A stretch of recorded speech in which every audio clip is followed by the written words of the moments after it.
Live news, खबर तो पक्की है। नमस्कार, मैं शंभू कुमार, आप देख रहे थे लाइव न्यूज। व्यक्ति से परिवार बनता है, परिवार से समाज बनता है और समाज से देश बनता है। और देश को शिक्षित होने के लिए, देश को विकसित होने के लिए एक एक व्यक्ति को शिक्षित होना जरूरी है। कई ऐसे परिवार हैं जो पैसे के अभाव में, गरीबी के अभाव में पढ़ा नहीं पाते हैं, लेकिन उस बच्चे को पढ़ाने के लिए कुछ ऐसे व्यक्ति भी हो जाते हैं जो उनको फ्री में पढ़ाते हैं। जी हाँ, मैं अभी पटना के पुनाईचक मोहल्ला में हूँ, अटल पथ पे हूँ। अटल पथ के जस्ट बगल में ये आप देख रहे हैं मेरे पीछे, ये बच्चे सब हैं और इस बच्चे को मैडम है और एक यहाँ पर अमन सर हैं, ये दोनों पढ़ाते हैं। और इनसे मैं बात करता हूँ कि ये सिलसिला कब से चालू हुआ और ये पढ़ाने का क्या उनका मतलब वो है, पढ़ाने का क्या पैसा लेती है, नहीं लेती हैं, क्या करती हैं, कैसे फंडिंग करती हैं, सारे मुद्दों पर बात करती हैं। मैम, आपका स्वागत है मेरे चैनल में। कैसे आया आपके मन में ख्याल, कैसे आया ये बच्चे को? एक्चुअली ये अमन का इनिशिएटिव था, अमन से स्टार्ट हुआ, हम जुड़े बाद में। आप जुड़े बाद? हाँ, मैं बाद में जुड़ी अमन के थ्रू। कितने बाद? वो जब बच्चों का तादाद 1 से 2-3 हुआ तब जुड़े, तब से जुड़े हम लोग और आज आप देख रहे हो। तो ये कब से ये पढ़ाई यहाँ पे हो रहा है? ये 19 से हो रहा है। 19 से हो रहा है। 19 से हो रहा है और थ्रू आउट जब तक लॉकडाउन था, पहले हम लोग बस पढ़ाते थे बच्चों को, लेकिन एक अच्छा रिलेशन हो जाने के बाद लॉकडाउन में पेरेंट्स जो बच्चों के हैं वो भी कनेक्ट थे हमारे थ्रू। उन लोगों ने कॉल की और जो हमसे हो पाया हमने अपने कंट्रीब्यूशन के थ्रू उनमें डिस्ट्रीब्यूशन भी किया, जो हमसे हो पाया वो लॉकडाउन के पीरियड में भी हम लोगों ने हेल्प करा। आप लोग पर्सनल कंट्रीब्यूशन करते हैं? हाँ, पर्सनल। ये आप कोई ट्रस्ट वगैरह बनाए हुए हैं क्या? कोई ट्रस्ट नहीं है, एक जस्ट कि हम लोग आपस में जुड़ने के लिए एक नाम दिया था हम लोगों ने, फ्लैश लाइट करके, फ्लैश लाइट इनिशिएटिव। वो फ्लैश लाइट के पीछे रीज़न था, हम यहाँ से पहले 9 to 9 के पास पढ़ाया करते थे, तो वहाँ आप देख पा रहे होंगे उसके अपोजिट में स्ट्रीट लाइट नहीं है, तो हम फ़ोन की लाइट से बच्चों को पढ़ाते थे। जब लाइट नहीं रहती? नहीं, हम स्टार्टिंग में हमने कम से कम 10-12 बच्चों तक फ़ोन के लाइट से पढ़ाया है और सारे अपने अपने फ़ोन के लाइट से पढ़ाते थे। हमारे पास ये मैट नहीं हुआ करता था, बच्चे नीचे बैठते थे और हम भी नीचे बैठते थे। उसके बाद हम लोगों ने उस वजह से नाम दिया फ्लैश लाइट। और उसके बाद लोगों के डोनेशन से आते जाते जो लोग आप देख रहे हो, ऐसे रैंडमली किसी ने कुछ दिया, किसी ने कुछ दिया, और हम आपस के कंट्रीब्यूशन से आज मैट है, फिर हमारे पास लाइट्स हुए। और उसके बाद धीरे धीरे वहाँ लॉकडाउन के बाद और ये बनने लग गया तो बच्चे उस तरफ जा नहीं पा रहे थे, तो हम यहाँ आ गए और यहाँ तो स्ट्रीट लाइट है तो हो जा रहा है मैनेज। अच्छा, ये बताइए बच्चे कैसे हैं, ये सब पढ़ने में कैसे अच्छे? बहुत अच्छे हैं, काफ़ी क्रिएटिव बच्चे भी हैं और बहुत क्वालिटीज़ हैं बच्चों के अंदर तो। और बच्चे, मेरा मानना है कि डिफ्रेंशिएशन हम करते हैं, कोई भी बच्चा शुरू से ख़राब या अच्छा नहीं होता, उसको उस तरह का माहौल दिया जाता है और जिस तरह का माहौल होता है ढल जाते हैं। जी, ये बच्चे पढ़ाने के अलावा इनको आप क्या देते हैं क्रिएटिव? हम अपने accordingly time to time painting के लिए हमने 1-2 बार अरेंज करवाया था। पेंटिंग भी बहुत अच्छा किया बच्चों ने। कुछ क्रिएटिव मिट्टी से रिलेटेड कुछ पॉट वॉट बना के लेके आते हैं, वो काफ़ी क्रिएटिव होता है। ये सब चीज़ हम लोग करवाते हैं। फिर जैसे फेस्टिवल्स आते हैं, दिवाली और होली, ये हम लोग बच्चों के साथ सेलिब्रेट करना पसंद करते हैं। साथ में अगर टीम में किसी का भी बर्थडे है तो वो हम यहाँ करना पसंद करते हैं, बच्चों का सेलिब्रेट करते हैं बर्थडे। तो ये छोटी सी फैमिली काइंड हो गई हमारी। कभी आप मिस करते हैं क्या, जब मतलब क्लास को मिस करते हैं पढ़ाने के लिए कभी? बिल्कुल मिस करती हूँ। मैं खुद के बारे में बता रही हूँ, मैं बीपीएससी का प्रिपरेशन कर रही हूँ। मैं अभी पेपर दे रही थी और जस्ट बिकॉज पेपर की वजह से मैं आ नहीं पा रही थी, तो मैंने इस ड्यूरेशन में तो बहुत मिस करा है बच्चों को। और मेरा अपना पर्सनल मानना है, जो लोग हमें देख रहे हैं, अगर वो आके 1 घंटा यहाँ टाइम दें, उन्हें समझ में आएगा क्या फीलिंग्स है। मतलब चैनल के माध्यम से ये कहना चाहते हैं कि आप अगर कोई भी व्यक्ति अगर 2 घंटे 1-2 घंटे टाइम अगर यहाँ देते हैं तो अच्छी बात है, और यहाँ के अलावा भी कहीं पढ़ाया जा सकता है। और देखिए, मेरा ये मानना है कि पॉपुलेशन बस इतनी ही नहीं है, इतने ही बच्चे नहीं है, बहुत बच्चे हैं। अगर आप ये देख के इंस्पायर हो रहे हो, कहीं और भी कर रहे हो, अच्छी बात है, बहुत अच्छी बात है। एजुकेशन की ज़रूरत तो हर जगह है। Thank you ma'am. अब अमन सर से बात करते हैं। अब मैं जो इस संस्था को चलाने की संस्था नहीं कहेंगे, बच्चे को पढ़ाने की जो शुरुआत की अमन सर हैं, अमन सर से मैं बात करता हूँ। अमन सर, आपका स्वागत है मेरे चैनल में।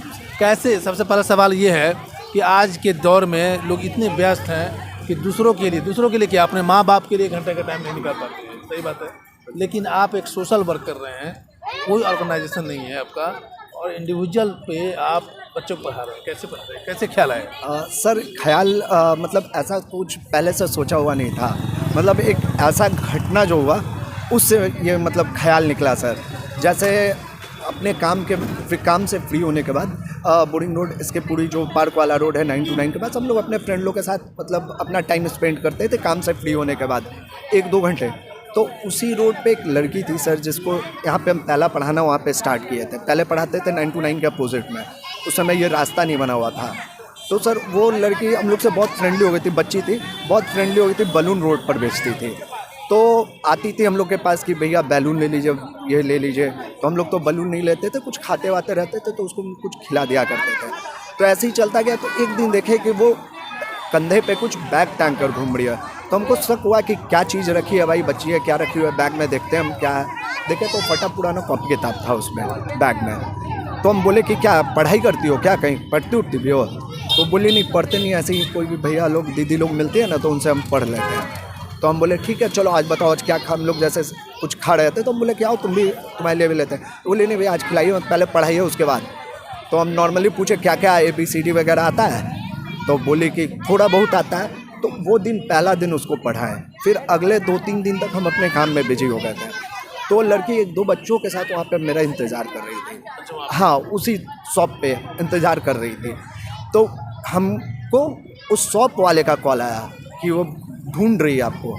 हम बोले भाई मेरा स्टूडेंट ऐसा, हम कहाँ, मैं ना कोचिंग है, हम तो पढ़ाते भी नहीं है, तो मेरा स्टूडेंट कौन है? तो हम बोले, तो वो बताए कि वही बच्ची है जो बलून बेचती थी।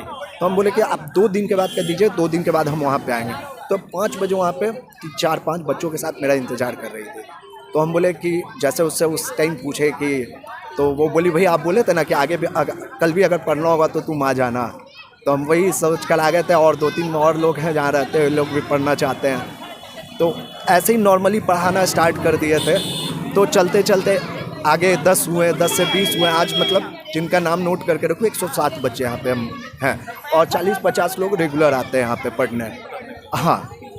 और उसके बाद की कोई परेशानियाँ कि सामने यहाँ पर इंस्टीट्यूट में पढ़ा रहे हैं, कोई प्रशासन की तरफ से कोई परेशानी होती है क्या? नहीं वो बल्कि और सपोर्ट करते हैं, हाँ कॉर्पोरेट करते हैं। मतलब पहले हम जैसे 9 to 9 के पास पढ़ाते थे तो वहाँ पे जो वहाँ के इंचार्ज थे, मतलब पुलिस वाले जिप्सी आते थे, वो पूछे भी कि आप लोग को यहाँ दिक्कत हो रहा है तो एन कॉलेज में जगह दे देते हैं।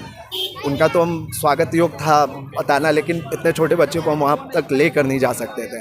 अच्छा, इसके अलावा पढ़ाने के अलावा इस बच्चों को आप क्या सपोर्ट करते हैं? इनका जैसे हम कोरोना काल से पहले पढ़ाना स्टार्ट किया तो उस टाइम में बहुत इनके फैमिली वाले का बहुत, जो कि मतलब नॉर्मल काम करते हैं, कोई कारपेंटर हैं, कोई पेंटर हैं। उस टाइम में तो अच्छे बड़े लोगों का काम छूट गया था।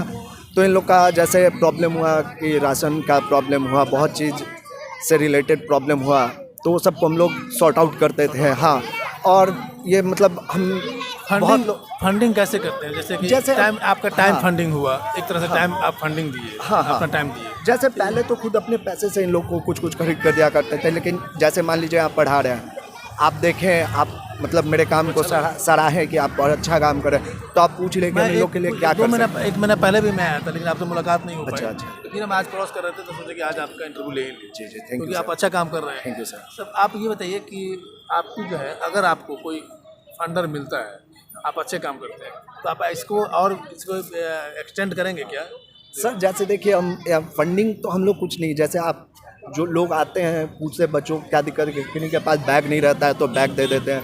कि बहुत लोग को कॉपी किताब पेंसिल पूछे कि अभी आप जैसे लोग पूछ लें क्या आपको ज़रूरत है इन लोग के लिए, तो कॉपी अभी बच्चों लोग के पास नहीं रहता तो बहुत लोग आते हैं, कॉपी दे दिए, पेंसिल दे दिए, बहुत लोग कुछ खरीद कर दे दिए, वाटर बॉटल दे दिए, इंस्ट्रूमेंट बॉक्स दे दिए, ये सब चीज़ का। और फंडिंग का तो सोचते भी नहीं, क्योंकि हम अपने पार्ट टाइम में कर रहे हैं। जो 2 घंटा हम इधर उधर बिताते तो उस टाइम में हमने शुरू में आपने घटना की बात की, वही घटना की बात की ना, जो बच्चे आपको, हाँ, उसको एक दिन पढ़ाया आपने, वही घटना है ना? हाँ। इसके अलावा तो कोई घटना नहीं है ना? नहीं उसके अलावा। अच्छा, इसका पर्सनल आप क्या करते हैं? हम बाई प्रोफेशन इवेंट मैनेजर हैं, हम लोग फंक्शन ऑर्गेनाइज करते हैं। अच्छा, आपने ऑर्गेनाइजेशन मतलब इवेंट को ऑर्गेनाइज करते हैं? हाँ ठीक है, आपका वो बेसिक पैसा है, इसके अलावा यहाँ पर आप टाइम देते हैं। ये इनका बेसिक पैसा इवेंट ऑर्गेनाइजर करते हैं, मैनेजर है ये, और ये बच्चे को यहाँ पर पढ़ाते हैं। अब चलते हैं, कुछ बच्चों से बात करते हैं। आप कुछ और कहेंगे क्या? नहीं थैंक यू सर। अब चलिए कुछ बच्चे से बात कर लेते हैं थोड़ा सा। क्या नाम है तुम्हारा? अच्छा, इधर क्या नाम है तुम्हारा? नहीं बोलोगे ना? अच्छा, आप भी पढ़ाते हैं? हाँ, ये सब फ्रेंड है, क्या नाम है तुम्हारा? पूनम कुमारी। पूनम कुमारी, कब से पढ़ रही हो यहाँ पे? 2 साल से। 2 साल से पढ़ रही है। और स्कूल जाती हो? हाँ, स्कूल भी जाती हो? कैसा लगता है यहाँ पे? अच्छा लगता है। और मैम और टीचर लोग कैसे हैं? अच्छे हैं। अच्छे हैं। तो पढ़ाने के साथ साथ क्या करते हैं तुम लोग के साथ? क्या टाइम एक्सपेंड करते हैं? घुमाते फिराते भी हैं? हैं? कहीं बाहर घुमाते भी हैं? हाँ। ले जाते हैं। और क्या क्या करते हैं? और कॉपी सब देते हैं, किताब सब देते हैं, खाना भी देते हैं। आप देख रहे हैं यहाँ पर 4 टीचर हैं। एक मैम है, एक अमन सर है, एक ये टीचर। क्या नाम है सर आपका? संजम। संजम सर हैं। एक सर आपका क्या नाम हुआ? सैयब सर हैं। और ये लोग कोऑपरेट करते हैं। तकरीबन 50 से स्टूडेंट है, 50 स्टूडेंट को पढ़ाते हैं। क्या नाम हुआ? पुष्पा कुमारी। हाँ? पुष्पा करनी। किस क्लास में पढ़ती हो? 3 में। 3 में। हाँ। यहाँ कैसा लगता है पढ़ने? अच्छा। सर लोग अच्छे से पढ़ाते हैं? हाँ। और अलग अलग ट्यूशन लेने की जरूरत नहीं पड़ती है तुम लोग? नहीं। तो क्लास में कैसा करती हो? स्कूल में कैसा करती हो? वहाँ अच्छे करती हो? वहाँ पढ़ाई अच्छी करती हो? हाँ। तो देख रहे हैं कि कब से पढ़ रहे हो यहाँ पे? कब से पढ़ रहे हो यहाँ पे? 1 साल तक। हैं? 1 साल से। 1 साल से। जोर से बोलो। 1 महीना हो। तुम बोलो, तुम इधर बोलो। कब से पढ़ते हैं यहाँ पे? 2-3 साल हो गया। 2-3 साल हो गए हैं। हाँ। अगर होमवर्क वगैरह नहीं करते हो तो मैडम टीचर लोग मारते भी हैं यहाँ पे? नहीं। पिटाई यहाँ नहीं होता है? नहीं मारते हैं? कैसे समझाते हैं तुम लोग को? बोलता है होमवर्क लिख के आना। और बाकी होमवर्क भी हम सब एको दिन नहीं नागा करते। होमवर्क नागा नहीं करते हो? लिख लेते। होमवर्क बना कर लेते हो ना? चलो, ये देखिए छोटे छोटे बच्चे हैं और होमवर्क पूरा करके लाते हैं, अपने टीचर और मैम की बातों को मानते हैं और समाज का कल्याण का काम करते हैं ये टीचर लोग, टीचर और मैम। इसलिए कहा जाता है कि शिक्षा दान जो है ना सबसे बड़ा महादान है। अगर इस तरह का ऑर्गेनाइजेशन, इस तरह का संस्था अगर पूरे देश में हो जाए तो हो सकता है कि जो मेरे लिटरेसी रेट है बिहार का, खास करके बिहार का जो लिटरेसी रेट है बहुत नीचे पायदान पे पूरे भारत में, तो वो सुधरने का काम होगा अगर सब लोग इस तरह के काम करें तो, सब लोग इसमें कंट्रीब्यूशन करें तो। मैं शंभू कुमार, कैमरामैन यशोध धर्मा के साथ, पटना। अगर मेरे चैनल को लाइक और सब्सक्राइब नहीं किया तो लाइक करें, सब्सक्राइब करें। Thank you so much. Live news, खबर तो पक्की है।